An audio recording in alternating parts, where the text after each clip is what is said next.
Bonjour. Eh bien, il fallait bien que ça arrive un jour ou l'autre.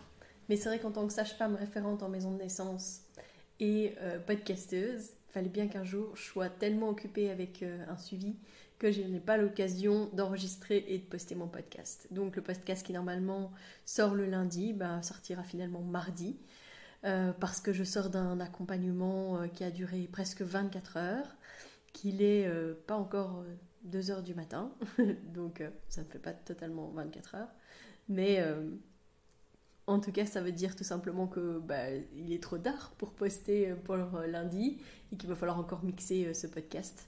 Donc voilà. J'avais du coup envie aujourd'hui de vous parler un peu de ces signes, de ces signaux qui nous disent que ça avance, etc.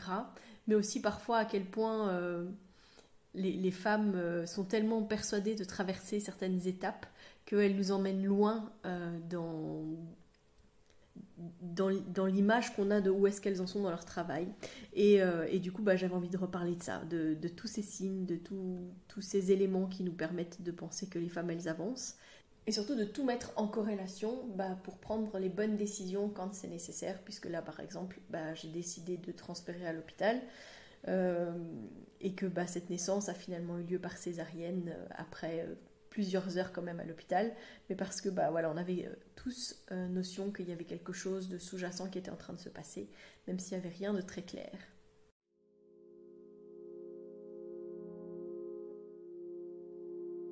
Bienvenue dans Bulle de Sage-Femme, le podcast qui déconstruit les croyances, démystifie les peurs sociétales, redonne toute sa place à la physiologie des femmes qui savent enfanter dans leur pleine puissance, mais aussi des bébés qui savent se mettre au monde. Ici, vous profiterez de l'expertise de sages-femmes pratiquant en dehors des hôpitaux, des accouchements à domicile ou en maison de naissance. Nous souhaitons que vous trouviez les outils, les informations pour que vous puissiez être les acteurs de la naissance de votre bébé, et ce quel que soit le lieu où vous avez décidé de l'accueillir. Mon nom est Mélissa Chambard, sage-femme, maman de 5 enfants. À chaque épisode, je vous partagerai mes astuces, mes bons plans, mon expertise, des anecdotes, mais aussi des témoignages de parents, de sages-femmes et des rencontres inspirantes autour de la périnatalité, dans la bienveillance, la force, la puissance. Allez, vas-y.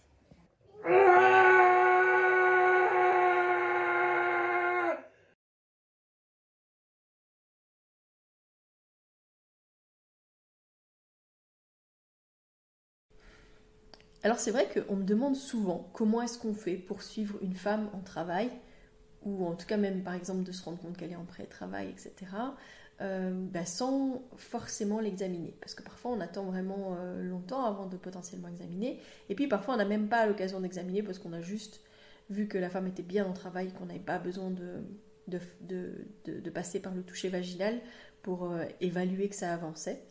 Mais donc comment est-ce qu'on fait clairement? On utilise tout un tas d'éléments, et j'ai envie de dire que la première chose qu'on utilise, ce sont nos 5 sens, parce que tout est utilisable, que ce soit le toucher, quand on touche une femme, un bébé, et qu'on trouve qu'il est chaud, je pense que c'est un signe qui se développe fort, et on se dit, quand même, il me paraît chaud. Hier, c'était un peu ça, on avait une maman, on a été plusieurs quand on l'a touchée, on se disait, elle est un peu chaude. Après, on prenait sa température, elle était bonne. Mais on se disait, il y a quand même quelque chose. Puis une prise de sang qui montrait quand même qu'il y avait quelque chose de sous-jacent, que c'était une réalité. Donc, on se fie donc à nos 5 sens, mais on se fie aussi et surtout à notre sens clinique. Et ça, il y en a beaucoup qui me posent des questions sur cette question de sens clinique. Qu'est-ce que tu veux dire par sens clinique, etc. Je vous rappelle déjà qu'il y avait tout un épisode sur le sujet, l'épisode 7, qui était après la conférence avec Céline Lemay, sage-femme québécoise. Ça avait été passionnant, et en tout cas, moi, je me rappelle, ça m'avait vraiment reboosté en mode, mais oui, mais c'est ce qu'on fait, pourquoi est-ce que c'est pas reconnu? Comment ça se fait qu'on ne reconnaît pas aussi cette sagesse qui se développe avec notre expérience, avec notre observation, avec nos accompagnements? Parce que je crois que chaque femme, chaque couple nous apporte une nouvelle pierre à notre édifice, une nouvelle pierre en tout cas à notre mur de la connaissance et de la compréhension du monde des naissances. Il n'y a pas un seul moment où je me dis que c'est bon, j'ai toutes les cartes là et que j'ai moyen de tout comprendre, toutes les situations. Non, je pense qu'à chaque fois, chaque bébé, chaque femme nous apprend justement cette humilité de nous dire en fait dans cette situation-là, il s'est passé ça, et ce qui m'a alerté, c'était ça. Et puis, peut-être que j'aurais dû être plus attentif à tel ou tel signe. C'est passionnant, en fait, l'obstétrique. C'est passionnant, en fait, d'accompagner les naissances. Et c'est passionnant, justement, de continuer à être ouvert d'esprit et à ressentir parfois que il y avait des petits signes, des petits symptômes, des petites choses qui nous mettaient la puce à l'oreille. Et des fois, on ne sait pas expliquer pourquoi. Moi, je dois dire que parfois, je me dis juste, il y a un truc qui coince, il y a un truc qui bloque, je pense que c'est peut-être ça, etc. Et c'est vrai que on n'a pas un échographe au bout de nos doigts, il y a des éléments qu'on ne peut pas clairement identifier en tant que tels, mais que les petites lumières s'éclairent, les petites choses nous disent, ah, attention. Je pense que dans notre sens clinique, c'est quelque chose qui se développe fort et qui nous fait dire, bon, pour moi là il y a un blocage, pour moi là il y a quelque chose, je dois aller chercher de l'aide parce que je ne vais pas rester dans cette situation ad vitam. Alors c'est clair que quand on accompagne les naissances physiologiques, moi je sais que je me rappelle aussi souvent les bases, les bornes. Et quand j'en arrive dans un accompagnement long comme ce qui s'est passé avec cette maman, ça vient de toute façon heurter la norme, j'ai envie de dire, parce qu'on sort de la norme en faisant un accompagnement qui dure aussi longtemps. Et puis surtout, c'est de se dire, finalement, quelles sont les balises qui me disent que je suis toujours en sécurité, et à l'inverse, quels sont les éléments qui me disent qu'il y a quelque chose qui est en train de glisser. Pendant tout un temps, en fait, à part le fait qu'elle avait un col qui dilatait tout doucement, j'avais pas vraiment d'autres signes, d'autres choses qui pouvaient me faire dire warning, là il y a quelque chose qui est sous-jacent et qui ne va pas. Par contre, moi intérieurement, il y avait comme du sable dans les rouages, quelque chose qui me faisait dire bon, on va rester alerte, il y a quelque chose potentiellement qui risque de se passer. Et je vais pousser plus loin la réflexion parce que comme on fait un suivi global et que ce sont des femmes qu'on suit pendant toute leur grossesse, en fait j'avais déjà ce petit tips d'alerte pendant sa grossesse. Alors il n'y avait rien qui disait qu'elle était hors des lignes, mais moi c'est une patiente par exemple chez qui on a fait beaucoup plus de prises de sang. Parce que il y avait des signes où on n'était pas sûr, on se disait bon, on va vérifier, il ne faudrait pas qu'on passe à côté d'une prééclampsie, etc. Mais voilà, on a utilisé notre sens clinique et puis on a utilisé la clinique pure en mode alors on va se fier aussi à ce que vont nous donner comme chiffres les marqueurs au niveau de la prise de sang. Je dis tout le temps que c'est hyper important d'écouter les femmes, d'écouter les bébés, d'écouter les parents, les couples, etc. Parce que ce sont eux qui nous donnent énormément d'informations. Et pendant les naissances, c'est vrai et à la fois c'est pas totalement vrai. Je m'explique. Je trouve que parfois les femmes, elles sont tellement persuadées qu'elles sont à un certain stade du travail qu'elles nous donnent tous les signes et toutes les manières d'être et de faire des femmes qui sont en fin de travail. Et comme ça nous arrive encore de parfois nous faire, je mets des guillemets avec le mot, mais de nous faire un peu avoir. Pourquoi ? Moi, je suis pour qu'on transmette l'information, sinon, évidemment, je ne ferai pas ce podcast.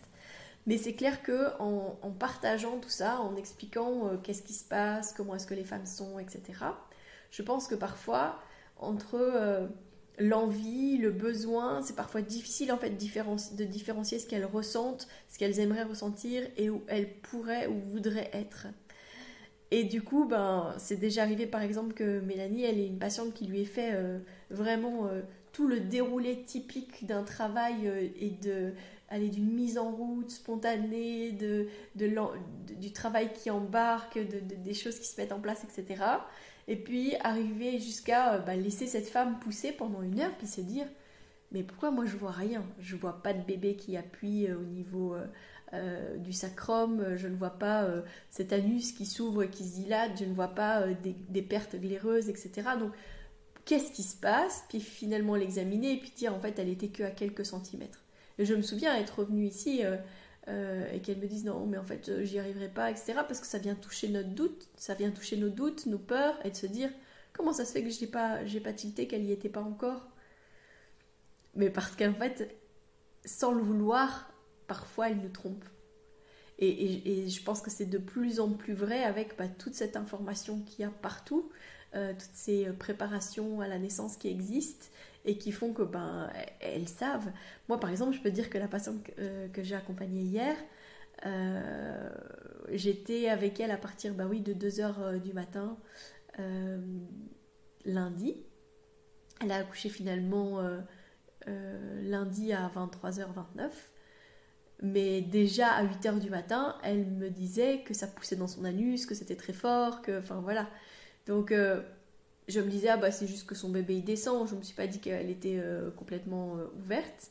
Mais ensuite, j'ai eu des moments où j'ai eu des doutes. Parce que quand j'essayais de l'examiner, qu'elle était dans la piscine, c'était fort douloureux pour elle. Donc c'était des touchés peu invasifs, très succincts, mais des touchés parce que je sentais qu'il n'y avait pas de corrélation entre ce qu'elle me disait, ce que j'attendais, que ça ne venait pas comme ça devait.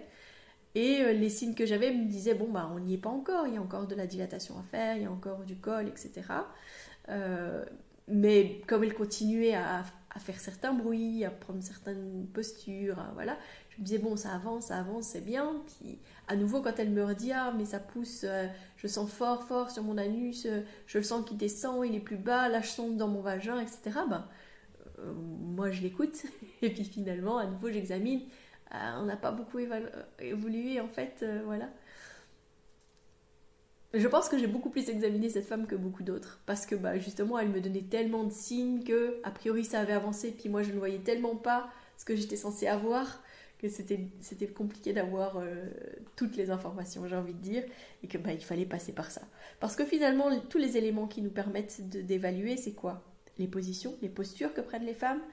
Il y a la théorie puis il y a la pratique. À force de les observer, on voit bien qu'il y a certaines postures qu'elles prennent, certaines manières de se mouvoir, certaines manières de positionner leur bassin, etc. Même si, je peux le dire, parfois je vois des femmes qui se mettent dans certaines positions où je me dis, qu'est-ce qu'elle me fait? Parce que théoriquement, ça ressemble pas à quelque chose qui a l'air d'être la position optimale, idéale, j'ai envie de dire. Mais en fait, c'est souvent en corrélation avec la position de son bébé. Il y a aussi les bruits, les sons, les mots qu'elle va prononcer, ça c'est vrai. Il y aura le comportement qu'elle aura, parce que souvent elle va rentrer dans sa bulle, on dit qu'elle va s'altérer psychiquement. Hier justement, l'étudiante qui était avec moi me disait, mais ce qu'il y a, elle est encore fort là, non? Qu'est-ce que t'en penses? Elle est encore fort là, elle est encore fort là. Et je lui dis, oui, c'est vrai, tu as raison. Ça peut être une des choses qui peuvent nous dire qu'en fait, elle n'est pas là où elle pense qu'elle est.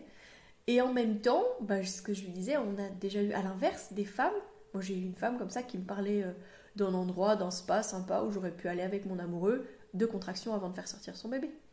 Ou j'ai déjà eu aussi une femme qui est venue pour un monitoring qui me dit oui, ça contracte un petit peu. Voilà, elle avait été vue la veille par le médecin. Elle me décrivait quand même des pertes un peu particulières, donc je lui ai dit que j'allais examiner. Quand j'ai examiné, j'étais perdue. Je me disais, mais où est-ce qu'elle en est? Tout est tout mou, comment ça se fait? Et puis elle a eu une contraction, et là je me suis dit, oh, mais en fait elle est déjà à 8 cm. Et vraiment elle me parlait comme si de rien n'était, comme si elle était vraiment juste en pré-travail et que ça tiraillait un petit peu, quoi. Donc elle était assez impressionnante. Donc on peut pas se fier que à ça non plus. Les pertes, pareil, on peut pas se fier à ça non plus parce qu'il va y avoir des cols qui vont saignoter plus facilement, qui vont donner plus facilement des petites pertes colorées, etc. Donc c'est pas que le signe de la fin de dilatation. Ce qui est important finalement, c'est de faire le lien entre toutes ces choses, tout ce qu'on ressent. Et puis l'avantage de connaître les gens, c'est justement de pouvoir plus facilement déceler la manière dont ils embarquent, comment est-ce qu'ils changent en fait dans leur manière d'être, dans leur posture, etc. C'est assez intéressant finalement. Et le toucher vaginal, c'est en dernier recours. Parce que si tout se suit comme c'est censé se suivre, pourquoi aller examiner? On n'a pas forcément besoin. Par contre, c'est clair que quand il y a une incohérence, j'ai envie de dire, là, c'est quand même un pilier qui nous permet d'avoir les bonnes informations, le mieux étant que ce soit toujours la même personne qui examine. En tant que sage-femme, je pense que ce qui est super important, c'est de rester alerte, c'est de se rappeler les balises, c'est de reconnaître les glissements, comme je disais, et d'aller chercher la médecine si jamais c'est nécessaire. Je pense qu'il y a une chose qui est hyper importante de reconnaître, c'est que actuellement, il y a quand même un gros problème avec l'hypernormalisation. Donc moi, je suis pour dire que La plupart du temps, les femmes savent enfanter et que les bébés savent se mettre au monde. Sinon, je ne travaillerai pas comme je travaille. Et en même temps, c'est hyper important de reconnaître les moments où ça glisse et où on va avoir besoin de la médecine. Parce que sinon, c'est penser qu'on est tout puissant. C'est penser que c'est normal de ne pas intervenir, que c'est comme ça que ça devait se passer, etc. Je ne suis pas d'accord non plus. Et parfois, c'est nier des signaux d'alerte qui nous disent « Eh oh, là, on n'est plus dans le bon, là. On a besoin justement de l'aide de la médecine. » Et puis, ça peut être parfois un peu d'ocytocine, ça peut être parfois un besoin d'une ventouse, et ça peut être parfois, comme on a eu une péridurale, et parfois une césarienne. Donc, utilisons la médecine à bon escient. Effectivement, reconnaître que parfois l'hypermédicalisation peut avoir des effets, c'est une chose, mais refuser la médicalisation quand c'est nécessaire, c'en est une autre. En tout cas, je reconnais que l'expérience que j'ai aujourd'hui avec mes collègues a été très enrichissante, comme toujours. Ce qui est toujours intéressant, c'est les échanges qu'on a ensemble, et parfois, effectivement, se rendre compte qu'on n'est pas dans les mêmes réalités. C'est par exemple une collègue qui me dit pourquoi t'as pas rompu sa poche? Je dis parce que je ne romps pas les poches.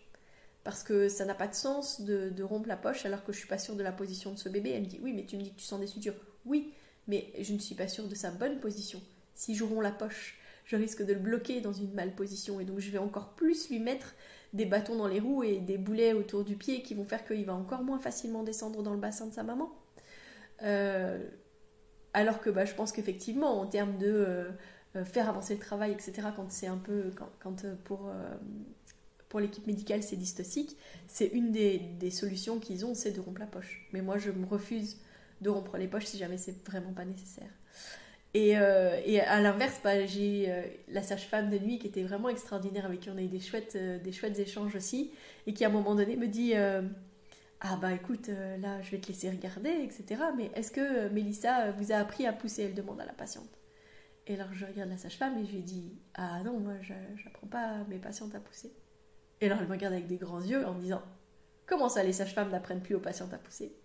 Et je dis mais non, parce que moi ce que je veux c'est qu'elles comprennent qu'il ne faut pas pousser, que tant que leur corps n'a pas ce réflexe d'expulsion, il ne faut pas pousser, il faut attendre. Donc clairement j'ai un peu avoué en lui disant non, c'est vrai, je ne prépare pas les patientes à savoir pousser, puisque je leur explique le réflexe et à quel point ça va les aider. Mais je reconnais aussi que ça peut m'arriver d'utiliser la poussée dirigée. Et à ce moment-là, ce qui se passe, c'est qu'on accompagne au fur et à mesure. Sur le moment donné, on guide la patiente pour qu'elle arrive à faire la poussée dirigée avec nous, qui l'aidons. Donc, c'est pas quelque chose qu'on enseigne, et je mets des guillemets, mais clairement, c'est parce qu'on donne l'information toujours dans l'idée d'un suivi physiologique. Alors, c'est un bénéfice et puis c'est parfois difficile parce que je pense que dans des situations où les glissements nous amènent à de la médicalisation et à des difficultés, etc., c'est vrai qu'on n'aborde pas toutes les complications qui peuvent être possibles. Peut-être que c'est un manque dans les informations qu'on doit donner, et peut-être qu'on devrait faire une préparation spécifique pour ça, je ne sais pas. Peut-être à réfléchir. Est-ce que c'est quelque chose qui vous a manqué si jamais vous avez été suivi par une sage-femme et que pour une raison ou pour une autre vous avez dû avoir un accouchement plus médicalisé? Est-ce que finalement le fait qu'elle vous ait préparé un accouchement physiologique et que c'est pas ce que vous avez vécu a été difficile pour vous? Vous pouvez m'échanger sur le sujet parce que du coup ça pourra peut-être changer nos pratiques, et puis surtout je pense que ça peut être hyper intéressant aussi de développer un sujet comme celui-là. Voilà. Écoutez, en tout cas, c'est un épisode un peu plus court que d'habitude, mais voilà, vu le contexte, je ne saurais pas vous faire un grand laïus aujourd'hui. Mais je pense qu'il était vraiment important d'échanger et de parler sur le sujet. Déjà parce que en plus, ça donne des éléments de compréhension sur comment est-ce qu'on travaille et comment est-ce qu'on suit le travail de manière non invasive, j'ai envie de dire. Et en même temps, ça nous permet aussi de reparler de la médicalisation quand c'est nécessaire, à quel point on peut avoir besoin justement du médical, que ça peut sauver des situations. Voilà. Je vous invite à partager cet épisode, à le mettre dans vos stories par exemple, à me taguer si jamais vous le souhaitez, parce que comme ça je pourrai échanger avec vous et avec la personne avec qui vous échangez sur cet épisode de podcast, parce que c'est toujours pertinent de partir de vos besoins, de vos questionnements, parce que c'est ce que je veux avec Bulle de Sage-Femme, que ça réponde à vos réels besoins. Je vous donne en tout cas rendez-vous la semaine prochaine. D'ici là, portez-vous bien. Si vous souhaitez échanger à propos des différents sujets abordés dans ce podcast, vous pouvez interagir sur les posts dédiés à chaque épisode sur nos réseaux sociaux Facebook et Instagram. Vous pouvez également me joindre par email à melissa.chambard@gmail.com. Je serai également ravie de collaborer avec vous, que ce soit pour un témoignage, une rencontre ou pour savoir quel sujet vous intéresserait à l'avenir. Je vous invite à vous abonner pour ne rien louper des prochains épisodes, mettre des étoiles, des commentaires et surtout à partager pour faire rayonner, voyager ce podcast, pour démystifier l'accouchement en dehors de l'hôpital, parler de ses suivis, de ses naissances et continuer à accueillir en douceur les adultes de demain.